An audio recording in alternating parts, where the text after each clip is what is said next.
Welcome to Ben Franklin's World, a podcast about early American history with Liz Covart.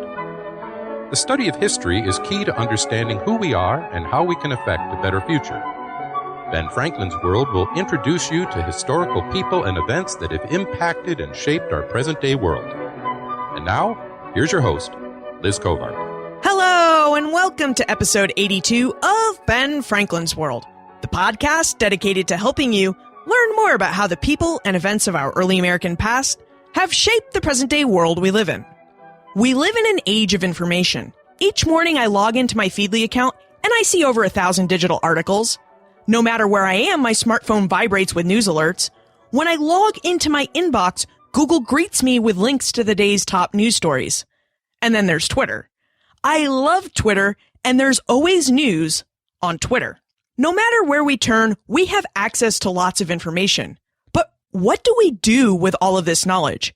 How do we interpret the information we see and hear? And do we always use it in ways that will better our lives and interactions with friends, family, and neighbors? It turns out that we are not the first people to live in an age of information or wonder about what we should do with all of the knowledge we have access to. Today's guest will help us explore the world of the early American South and how Native Americans, Europeans, and enslaved African peoples acquired, used, and traded information. In essence, Alejandra Dubcovsky is going to take us through an early American age of information.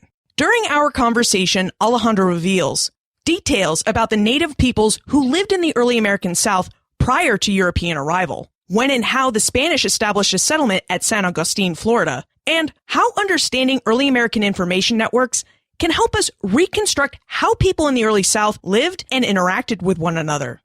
But first, can you believe we're on episode 82? Time goes by fast when you're having fun, and we've had a lot of fun. But the fact that we're at episode 82 means we need to start planning episode 100, because we're going to make this milestone, and this milestone in podcasting is huge, because most shows never make it beyond episode 7. But we're going to episode 100 and beyond. So let's take time to celebrate. Members of the Ben Franklin's World community on Facebook seem to be of the mind that we should celebrate by having someone interview me, which means I need questions. What would you like to know about me, the show, or what aspect of early American history would you like me and our guest interviewer to chat about? Send your questions to liz@benfranklinsworld.com, tweet them to me @LizCovart, or join the Ben Franklin's World community on Facebook and post your questions there. You can join the community by visiting benfranklinsworld.com and clicking on the orange Join Now button on the home screen, or by texting BFWorld to 33444. Okay, enough about the future. Let's get back to the past. Are you ready to travel through the early American age of information as it existed in the early South? Let's go meet our guest historian. With tidings and wisdom to share about our early American past, here is this week's special guest. Our guest is an assistant professor of history at Yale University. She studies the history of colonial America and has a particular interest in the early American South and its Spanish borderlands. Today, she joins us to discuss her first book, Informed Power: Communication in the Early American South. Welcome to Ben Franklin's World, Alejandra Dubcovsky.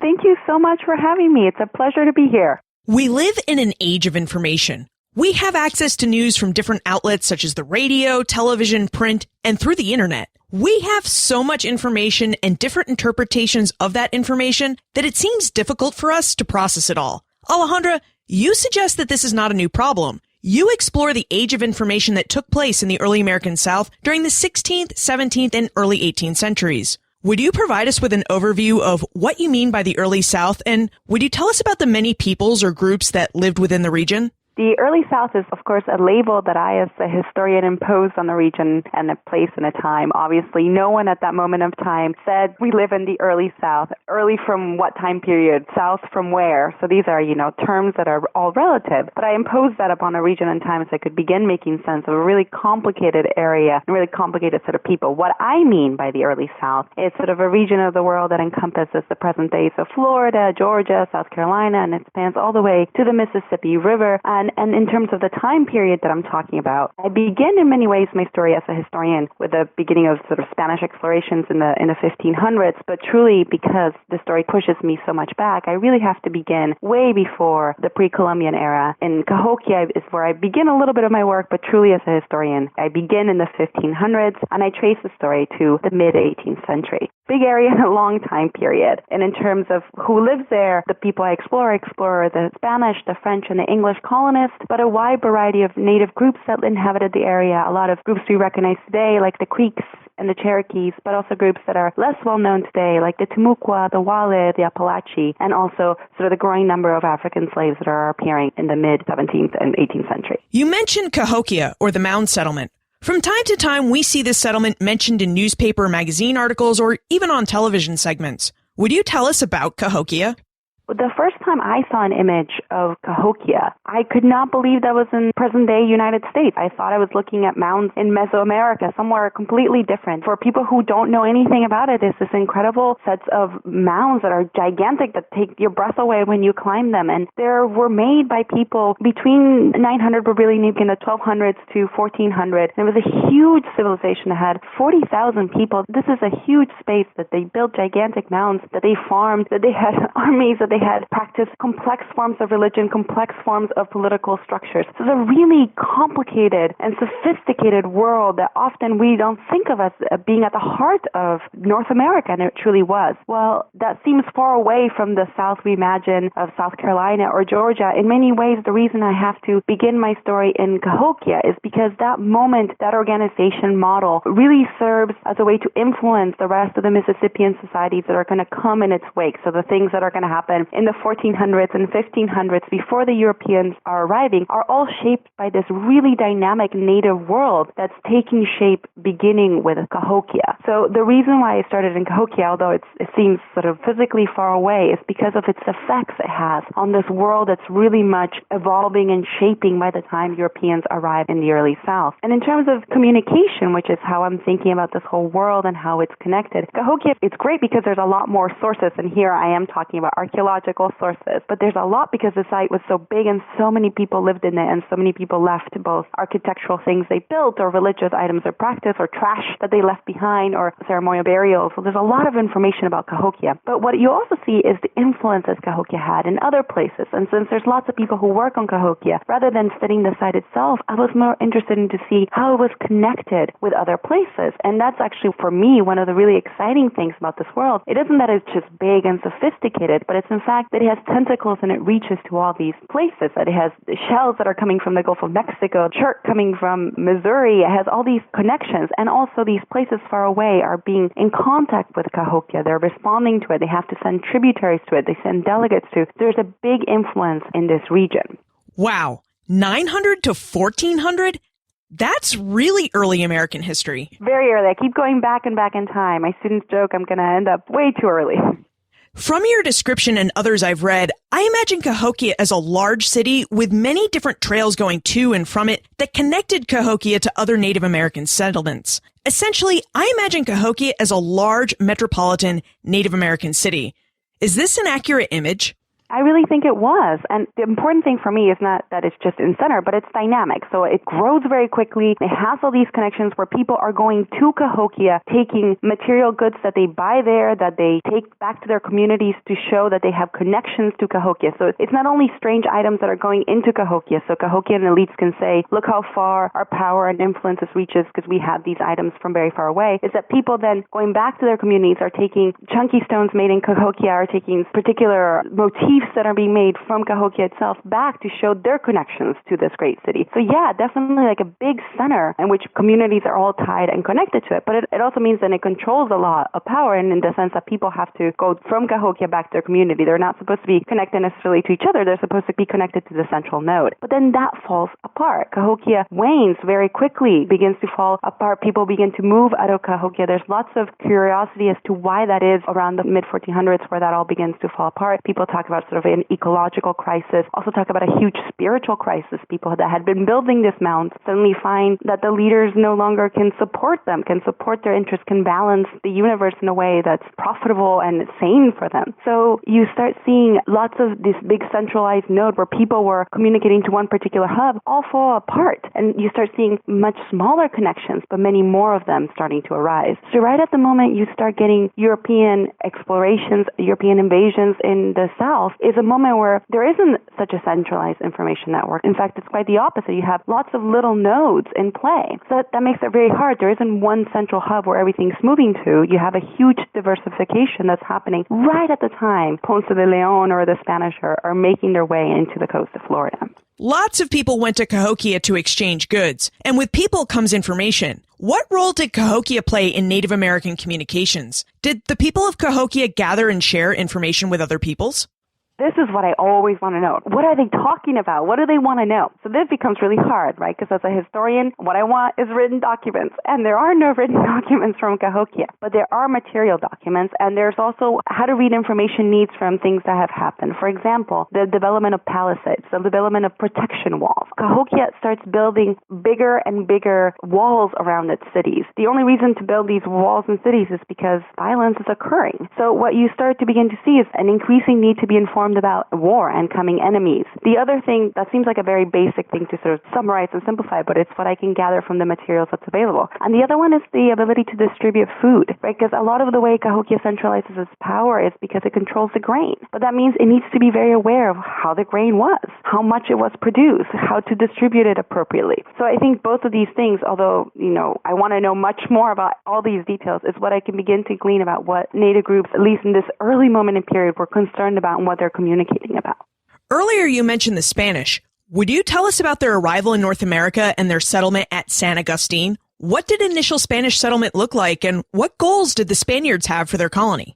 The Spanish are early in the Americas, and they're early in Florida. Ponce de Leon, who's famously, supposedly searching for the Fountain of Youth, he wasn't searching for the Fountain of Youth. He didn't find the Fountain of Youth, but he was there in 1513. This is before Cortez is in Mexico. This is before sort of the Aztecs are in the Spanish presence in it all. So Florida is really early in the early waves of Spanish exploration and conquest of the Americas. So the Spanish have known that there is what they call La Florida, but for a long time they think it's an island. They're not entirely sure of its geography. So Ponce de Leon is there in 1513. He returns. There's bigger expeditions that go in the 1540s. Hernando de Soto, Narvaez, who's more famous for Cabeza de Vaca's journey through it. These are all really earlier, happening in the 1500s. And finally, it's in 1565 that the Spanish established the permanent settlement in San Agustin in St. Augustine, Florida. The idea, of course, is to establish a permanent hub. Florida has this key geographic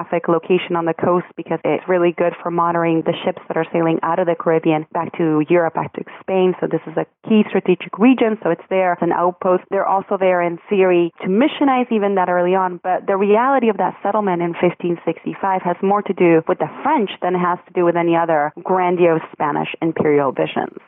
When we think about early European settlements in North America, we often think about how Native Americans both helped make these settlements possible with food and assistance and resisted them with raids and attacks. Alejandra, what sorts of assistance or resistance did the Spanish meet from the Native American peoples who lived around San Agustin? One of the things that interests me as someone who's fascinated by how people communicate and how people know what they know about their world is how quickly Native people learn about the Spanish and who they are and what they plan to do, or what these Native groups imagine the Spanish plan to do. In 1513, as I mentioned, when Ponce de Leon is in his first sailing voyage to Florida. Supposedly no Spaniard has been to Florida. He encounters a group of Indians, the Calusa Indians, that immediately attack him off the coast of Florida. And the reason they do this is because there are Native people in the Calusa community that have been fleeing the Spanish from Cuba and Hispaniola. So there's already Native people in Florida in 1513 that are already aware of Spanish intentions and Spanish plans for colonization. That's ridiculously early. 1513, you already have these things at play. So the Spanish, in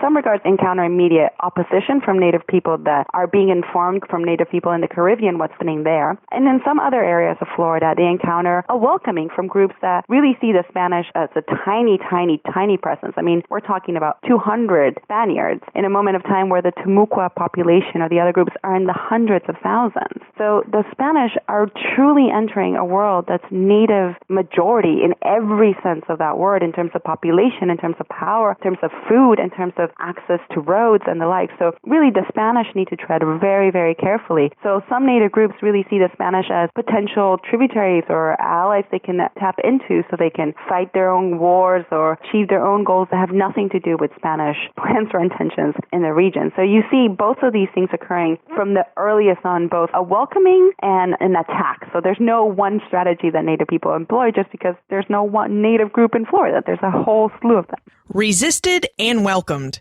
Do we have any idea how Native American peoples were sharing information about the Spanish? There's sort of words very early on in the 15 teens that native groups from the Caribbean are traveling to Florida and telling them what's happening in Cuba and Hispaniola. In terms of by the 1560s, by the time the Spanish established a permanent hub in St. Augustine, there's a clear sense that native groups all around sort of St. Augustine, Florida, had some sense of who the Spanish are, how they travel, of what the Spanish seem to care about. One of the things that fascinates me is how native people immediately know what the Spanish want. They say, oh, I know about you. You want gold. Okay, let me guide you to supposedly where there's gold. Even though that's the first meeting, in theory, that's a first moment of contact with the Spanish. Native people already have seemed to have learned this lesson of what is it that the Spanish are looking for. And this is coming from their contact with other native groups or from people that are fleeing the Caribbean. So there's sort of a native network that's at play here that's often hard to see when the Spanish are describing themselves as lost in the wilderness of Florida. In reality, they're walking through native paths and existing through a native space that's very much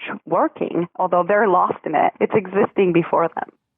What about the Spanish? How did they acquire and use information about Native American peoples? Did they even speak native languages? That's a great question. I had written, I think, 75% of my book when I realized I was writing a book about communication and not thinking about language. So after a brief moment of panic, I began thinking about how are they doing this? How are they communicating? The Spanish have an immediate reaction to trying very hard to learn native languages, to learn to use interpreters. Some of the earliest voyages, the voyages in the 1540s, which we think of as exploration or early conquest into the southeast, De Soto has interpreters already with him. Early Spanish ships are raiding the coasts of Florida, taking native people as slaves, and these people are surviving these journeys. They're not immediately dying. They're not being killed, and they're returning back to Florida as interpreters. So the Spanish do have some interpreters early on, but they work very hard to learn the languages. I think this is in part what one of the most fascinating sources that is available for Spanish Florida is the amazing amount of native language source material that's available, primarily in Timucua. And it's because Franciscans made a huge effort to try to convert people in their own languages. This is not by any means an easy process. It goes very slowly. I'm not saying that the Spanish are pros at trying to figure out what native people want or gain information from them immediately, but the need to learn native languages is something that the Spanish very quickly know that they need to do, and they start doing it almost immediately. In June 1564, we see another European player enter the early American South, the French. In 1564, the French established a settlement called Fort Caroline, which is near present-day Jacksonville, Florida. Alejandra, would you tell us about this early French settlement and why they established it? The French are actually there in 1562. They established Charles Fort. That all goes awry. They try again in 1564. These, again, are sort of a very tiny group of people that are establishing an outpost. It's tied to religious motivations. These are Huguenots, and it's also tied to early French imperial missions, trying to get into this colonizing missions that is happening in the Caribbean, and the Spanish are having these early successes in. This is the 1560s. By then, the Aztec Empire is supposedly under Spanish control. The riches of the Incas and the Aztec world is already being well known. So the need to get to the Americas is occurring all over Europe, and the French are trying to get in this game. And like I've mentioned, Florida and the coast is a really strategic position to establish. So there's the religious element, and there's also the strategic element that all of the vessels basically leaving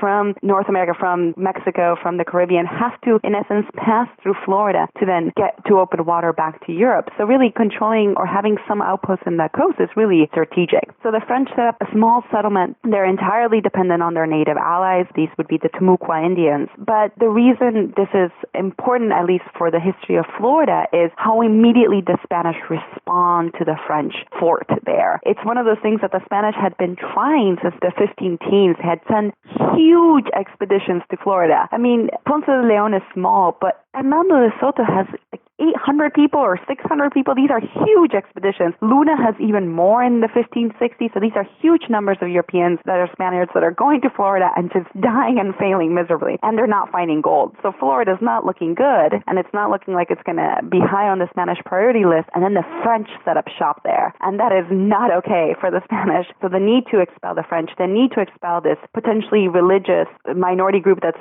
quite a threat, right? This is a Protestant group. So a lot of what the Spanish write about removing the Protestant weeds of La Florida is a big impetus for some of the Spanish leaders in 1565. So really, it's more than the settlement itself, it's the immediate Spanish response, not just to expel the French, but then to establish a permanent hold to prevent that from ever happening again, in theory, controlling the whole of North America. In Florida, that tiny little outpost was hardly going to be enough to do that, but at least was going to be a step. It doesn't sound like the French and Spanish were sharing information with each other in La Florida. Did Native Americans use the French and Spanish rivalry to their advantage? They do. I mean, the French and the Spanish are not willingly sharing information. The Spanish are trying to figure out as much about the French as possible before they're going out there. There's a couple people that have mutinied and have removed themselves from this French settlement that looks like it's going to fall to pieces very soon. So the Spanish have some intel from the rebellious French who have just given up on their project and have joined the Spanish momentarily. And so they have some information from the French themselves. But the French people, the French leader, Laudonnière, knows that a Spanish retaliation is probably coming, but he doesn't have any information from the Spanish. They're not communicating with the Spanish in any sense. So he's really dependent on his native allies to tell him if they spot the Spanish, where they set up shop, and what their actions are going to be. So the native nation that's set up in the middle of them, that these are the Timucua, plays a pivotal role in sort of figuring out how to balance the French and the Spanish that share the coastline for, again, a really brief moment of time. But for historians, this is really exciting because it produces documents for me, not just in Spanish, but also in French. I have two different accounts of sort of similar events and the native people that are in the middle of it. And so kind of an old story of sort of playing different European sides of each other in order to get what they want. But really, the Timucuas are trying to figure out who is going to be the better investment, who's going to stick around, and also who's not going to be the most intrusive, who's also going to let them keep control of their land and their space and is going to sort of be the most useful to them. And in many ways, it's understanding that native story that's so pivotal because, as I mentioned early in thinking about Cahokia in this world that's diversifying and becoming less centralized, Timucua is exactly going through a crisis, is going through a moment of time where its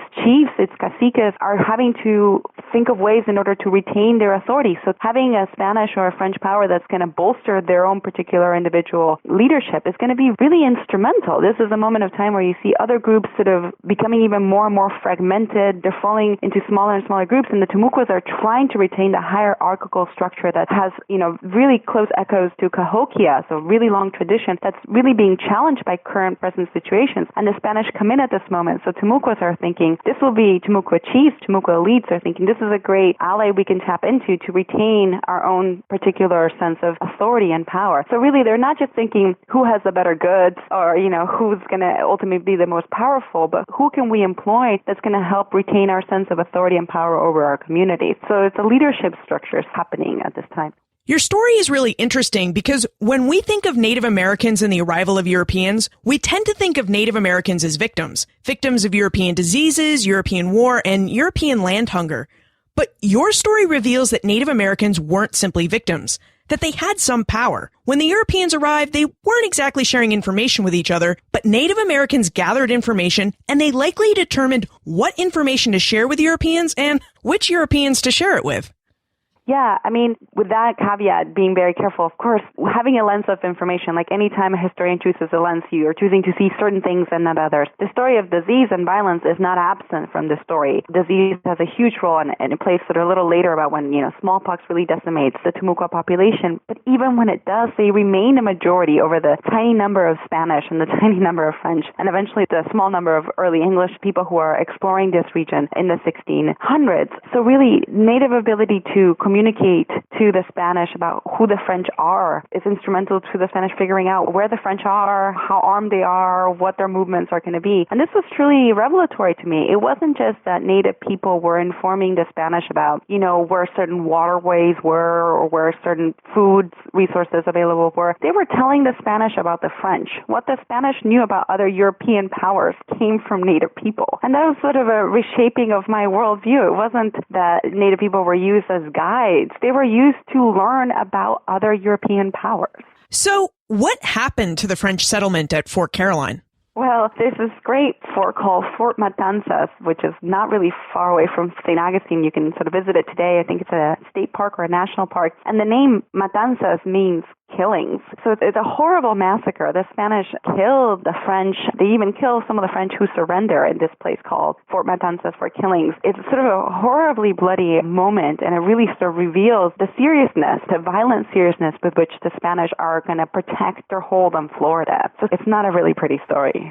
The Spanish eliminated the French settlement in Florida, but in the 1660s, the English settled in present-day South Carolina. How did the presence of the English affect Spanish and Native American alliances and the flow of information? The English officially established Charleston in 1670, but before they're, sort of reconnoitering the region. And actually, if you think about our early America chronology, I'm kind of missing Virginia here, right? 1607, Jamestown. So the Spanish are aware that the English are in Jamestown, and they actually have some early spy missions that go reconnoiter and some early native informants that go spy on the English in Virginia. And basically, the reports back are so discouraging about what the English are doing. They're basically saying these people are going to starve to death. There's no hope for them, that the Spanish really relax about Virginia. They think this is a temporary thing that's not going to last at all. So they're not too worried. And also the Spanish had tried setting up missions in Virginia very briefly, and they are all killed. So they think if we can't do it, the English can't do it either. So it's really in the 1660s when English exploration becomes a little bit more serious in the Carolinas, and in the 1670s where they set up shop in Charleston and then a little bit further south in Port Royal in South Carolina, that this really shakes up the Spanish presence there, because for about 100 years, so from 1565 to that moment of time, the Spanish have been the sole European power that has any sort of presence in the southeast. So really this disrupts the opportunity of native people trading and interacting with other European groups. And also there's a lot of native people who have not warmed up to the Spanish. And so this is a new world that now is opening up to the Spanish, but against them. So native people that have never warmed up to them are now joining or allying with the English. And this is trouble for the Spanish, because not only have they been inaccessible, now they're enemies. So really, English presence changes everything. Part of me really hates saying that sentence, because as someone who studies Spanish Florida, what I really wanted to show was how central Spanish Florida was and how Spanish Florida really was going to change everything. I didn't want to say English Carolina is so important. And lo and behold, all my sources from the 1660s on in Spanish Florida are writing about the English and how concerned they are. So I thought, oh no, in the end, the English do really matter. It changes everything. But actually, when you read the English sources from the 1660s, they really are worried about the Spanish.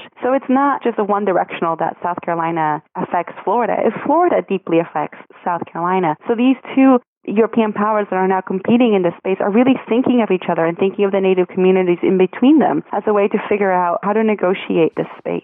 The English did something the Spanish never could. They established trade networks with Native American peoples that stretched from the Atlantic coast to the Mississippi River and from present-day Virginia south to Florida. Alejandra, how did the English accomplish this feat? Did they use information and communication networks differently from the Spanish? The English are, this is sort of, again, it seems like a story we kind of already know, because the English come there in much greater numbers and they come there ready to trade. This is something the Spanish have barely done. The Spanish established a huge, really complex set of missions all through Florida. The English don't set up anything like that, but they do set up trade networks, and they are trading not just European commodities in terms of sort of alcohol and cloth, they're trading guns. The gun trade really begins to reshape which native groups are willing to even engage with other European powers and what those arrangements are going to entail. So there's a whole new type of trade begins in South Carolina, in which the enslavement of native people that had always been a feature of the southeastern native groups, sort of the captivity taking of rival groups and bringing into society, really just explodes, because what ends up happening is native groups start enslaving other native groups and trading people for guns for the English. So what this does is creates a really complex and intricate network of relations and trade arrangements that are linking native groups close to the coast to those farther away, to those goes even further away that they're raiding and attacking. And in terms of what this does for the Spanish and their native allies is it really exposes them to this world, because the Spanish, even though they're witnessing this, they still refuse to trade any guns. So you have groups and Mission Indians that are being exposed to native groups that were never warm to the Spanish that are now openly against them to have guns because they're trading with the English. And to get more guns or to pay their debts for those guns, they have to provide Indian slaves. So those slaves are going to be Spanish Indians or Indians that are in Spanish missions. By the late 17th and early 18th centuries, we have many different players in early North America, which means we have several different information networks, and each network passed information through different people. English traders, Spanish officials, runaway slaves, Indian agents, friars, messengers, diplomats, sailors, and planters. How did the messenger and recipient of news affect how information was conveyed and understood? This is a great question. And when I began this many years ago, I was sort of thinking about the role of the particular informer and evaluating the informer. Does it matter if the messenger is a woman? Does it matter if the messenger is a 12-year-old boy? Does it matter if the messenger is a slave? Does the messenger itself and his persona or her persona affect the tone of the news? And so first I was trying to categorize informers and classify what they were saying and the like. And I was finding out just a lot of people moving a lot of different types of information instead of a particular type or particular role of informant that was sort of developing much later in time. So in a way, of course, who delivers the news has an impact, right? Someone who is seen as a chief or someone who's seen as being more connected, perhaps their message is going to be better trusted. Someone who has eyewitness account to the situation is, of course, going to be valued more over someone who just heard something. That being said, this is what was striking to me is that there's a lot of, like you just said, a lot of different people moving a lot of different things. So that the trick was not to privilege one over the other, but to learn how to process them all, process this huge array of different things, and to make policy and make decision from this very different sorts of networks that are coming into play and that are connecting these spaces. It wasn't about privileging one particular group over another. It was about learning to make sense out of all of them. And of course, we need to talk about one more group in the region that also had its own information and communications network, African slaves. Would you tell us about African slave networks? What sorts of information did they wish to obtain? And how did they use the information that came their way? This is exactly the story and the question that began this whole project. I wanted to know about the Stoner Rebellion. This is the largest slave rebellion that happens in colonial America. It happens in South Carolina in 1739. A group of slaves rebels against their masters in Stoner, South Carolina, and they march south. Because if they get to Spanish Florida, if they get to this place that's much closer than Virginia, if they march south, they're going to be free. Because the Spanish have an edict, they have a law in their book saying that if you're an African slave and you reach Spanish Florida and you promise to convert to Catholicism, you will be freed. And I thought, well, that's fantastic. How do these slaves know? How do they figure out? How do they figure out that Spanish Florida is free? Who's telling them? I have a sneaking suspicion it's not their masters that's saying to them, if you march 250 miles south, you're going to be free. So if it's not that, how are these people learning about this particular event? Of course, that doesn't get to your question, which is sort of about their own networks and their own connections. But that was much harder for me to gauge at. That's not an impossible project. In fact, I think there's a great one there that could continue being done. But I was more interested about how African slaves are tapping into these existing networks and connections. How are they learning about these other activities, native groups? How are they learning about the Spanish? How are they learning about these edicts? And I think the answer is because they're plugging into these native networks. I mean, one of the most fascinating things that I found is that of the slaves that make it to Spanish Florida, there's moments and times in which African slaves are not able to reach St. Augustine. And part of that could just be, bad luck, but also it's the inability of runaway slaves to reach Spanish Florida also comes at a time where particular native paths are not being kept up. And the moment those native paths are kept up once again, African slaves are able to make it. So you see that they're not just tapped into their own community networks to figure out, what's going on within the community. They're also tapping into this much larger world that's both native and European and plugging into it their own sort of bodies and their own ability to flee and escape. And in terms of the Spanish, they really are depending on runaway slaves as key informants. They see them as people who live in the English world, who know much more about the English than they ever will. They inhabit these spaces. They know a great deal about their decisions, why they do certain things, but also they're just important players because their physical presence away from English South Carolina, their brave choice to come there and to flee, it really destabilizes slavery. It's just a mere fact that they have a black informant, even though that person might not tell them the most relevant sort of timely news. The fact that they're physically there is enough of a disruption to the English that's an exciting enough informer to try to pursue and protect.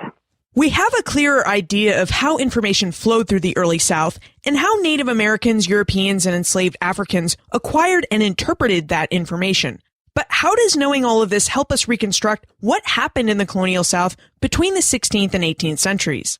So why does this matter? No, but this is a great question. I think for me, this is a great story about thinking about many things, different levels of things. One of them, it makes you get on the ground. It makes you think about, how do people know anything? How do they make choices about their lives? How do they exercise agency? And what does it all mean? And when we look at how those gears are turning, you begin to see just everyday interactions and articulations of power that not only sort of influence the everyday lives of these people, but really shape the contours of this region. So that for me in early America, it really sort of reshapes who matters in the early South and what actually is the early South and how it all functions. But that's for early America. In terms of information and sort of studying about just information in a different way, it's really exciting because stories of information tend to be about sort of absence of information. Sort of colonial America was a place where no one knew anything and they operated with very limited news. Or it's a story about, well, they didn't know anything and then they got the printing press and then they got the mail system and then everything got better. Sort of a technologically deterministic story in which getting more and more access to news somehow is going to make the story better, more democratic, more free. And I was finding none of that. I was finding neither a complete absence nor technological deterministic story that new advances were going to change it. So it's really a story of information in which the main takeaway is neither of those things, but it's about people. It's about reinserting the role of humans in the creation and making of news. And I know that sounds really silly, but we often accredit lots of power and agency to news. We always say news moves freely or information is blocked, as if the act itself, rather than the human carrying it, is the thing that has the agency. And I think it's very important to remember the human role in that story, because when we take it away, we not just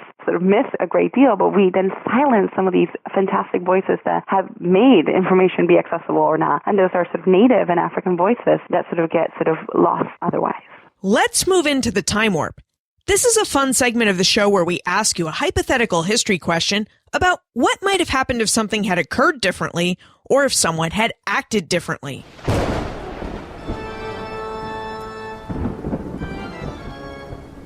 The time warp.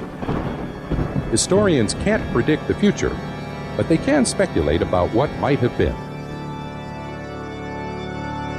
In your opinion, what might have happened if the Spanish had not captured and ended the French settlement at Fort Caroline in 1565? How would the continued presence of the French in Florida have altered Spanish, English, Native American, and enslaved African relationships and communication networks? I think they would have fought for a very long time. I think if the French were still there, that would have created a lot of tensions between Native groups. I think missionization might have been much harder for the Spanish. And also, I just think English presence in South Carolina would have been greatly altered if they had to compete not just with the Spanish, but with the French. So that would have greatly sort of reshaped the story of the early American South for the English story. I don't think it would have, establishing South Carolina wouldn't have been as easy or as straightforward. I think they would have met far more resistance. So I think it would have changed everything.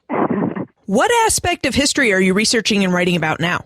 I'm beginning my own project on the War of Spanish Succession, or Queen Anne's War. I'm sort of putting it out there. I'm very beginning. This is very early stages. I'm just seeing how the project develops. But I have two other projects I'm doing collaboratively, one with a linguist and one with sort of archaeology. And I'm really much enjoying really truly delving into other disciplines and thinking collaboratively and in very other disciplines. As I continue to be a meat and potato historian, I also like to do these really insane collaborative projects and to challenge myself and learn a great deal.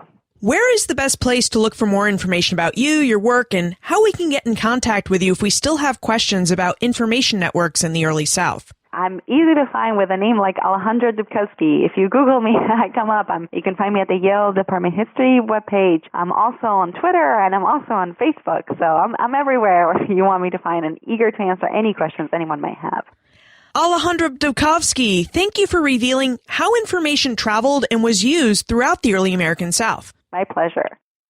The early American age of information helped transform the cultural and demographic landscape of the early South.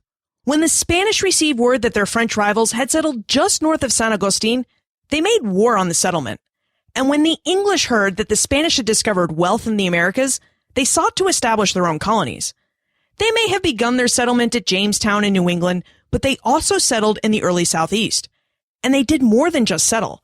they used information gathered from reports about North America to establish a profitable and geographically extensive trade with Native American peoples.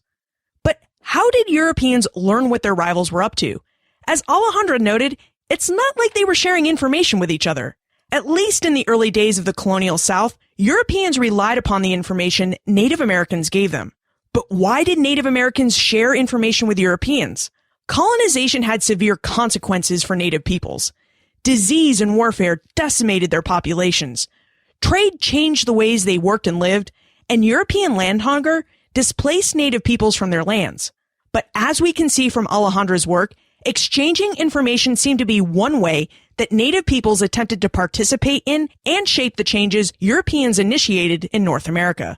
You can find information about Alejandra, her book Informed Power, plus notes for everything we talked about today on the show notes page, benfranklinsworld.com/082. Don't forget to send me your interview questions. I want to make sure that episode 100 focuses on what you would like to know about history, the show, or my work as a historian. Send your questions to liz@benfranklinsworld.com, tweet me @LizCovart, or post a comment in our community on Facebook. All right, I'll see you next week for episode 83. But don't you want to know what aspect of early American history episode 83 will explore? I suppose it seems only fair that I provide you with a sneak peek, as you are truly a hardcore fan if you're still listening. So, next week, Jared Hardesty will take us through the everyday lives of the enslaved in colonial Boston. And remember, never leave till tomorrow that which you can do today.